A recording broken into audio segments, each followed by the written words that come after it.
after contributing for years to La Voce degli Italiani, a newspaper, Italian newspaper in England, I decided to create a publication for the Italian community in Ireland.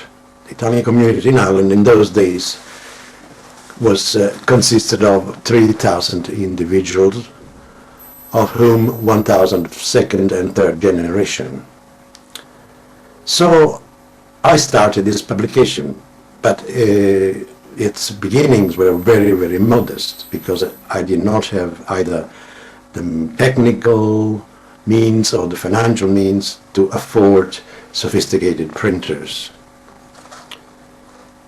I remember that for the very first edition I had to type the text on a very modest Olivetti, Italian Olivetti portable typewriter, and then bring the text to the typographer, who was quite alarmed, because being all texts in Italian, told me that if he had to type them in a machine which was called in those days the compositor, it would have taken him ages. So he asked me to do the job for him. And I stayed in his place for several hours into the early hours of the morning, 2 a.m., to type very patiently all this text in this compositor.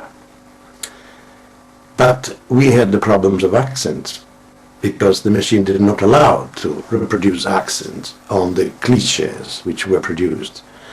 So once the clichés were produced with a little nail, I remember, we had to make little scratches to reproduce accents on vowels on accented Italian words. And finally, the clichés were used then to print the paper. Now, through the years, things did not improve, or shall I say, improved a little bit. I could not afford computers, so therefore I had to use first a golf ball typewriter, then a more sophisticated typewriter, which would create columns. But I had the problems of the so-called dropped caps, that is the large, bold letter at the beginning of each article, of each column. So, once I created those spaces, I eventually would type large capital letters, go to a copy shop and have them enlarged, and then come home, cut them down and paste them on the space at the beginning of each column, of each article, which was created to receive these letters. So it was a very patient job.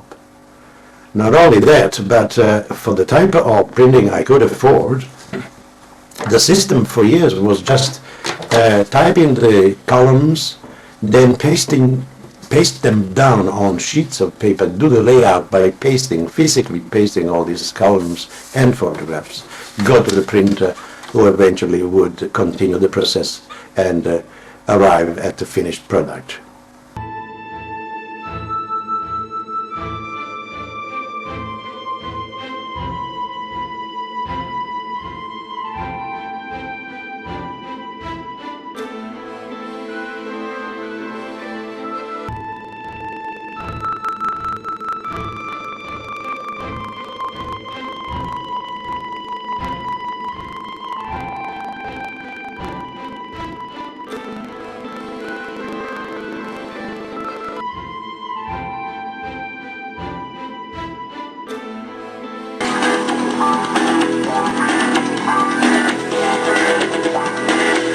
Buongiorno e bentornati a Mondo Italia, l'appuntamento settimanale con la rassegna stampa dedicata ai giornali italiani diffusi all'estero. Iniziamo la puntata odierna con La Voce d'Italia, il venezuelano La Voce d'Italia, dove rimbalza la notizia dell'approvazione al Senato della manovra finanziaria Ma andiamo in Europa per parlare del periodico irlandese ITALIA STAMPA, diretto da Concetto La Malfa, che dedica un articolo al Made in Italy, in particolare un ciclo di incontri per la valorizzazione del vino italiano, un evento organizzato dalla nostra ambasciata d'Italia a Dublino, nonché ospitato nei locali del nostro istituto di cultura nella capitale irlandese. Un ciclo, leggiamo nell'articolo, condotto dal noto sommelier Lorenzo Loda. Ma Italia Stampa è anche il protagonista del nostro spazio video di questa settimana, dedicato alla conoscenza delle redazioni che si occupano dei giornali italiani all'estero. Vediamo.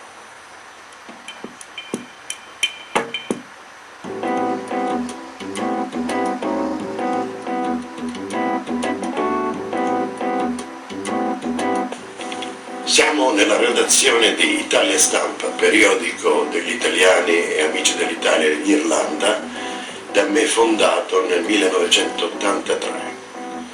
Questo giornale è diretto a una comunità di circa 8.000 italiani, di cui un terzo rappresenta la vecchia generazione principalmente impegnata nel settore della ristorazione e per gli altri 2/3 in vari posti di lavoro che sono stati creati e offerti agli italiani dal Celtic Tiger, cioè dire dal boom economico irlandese recente.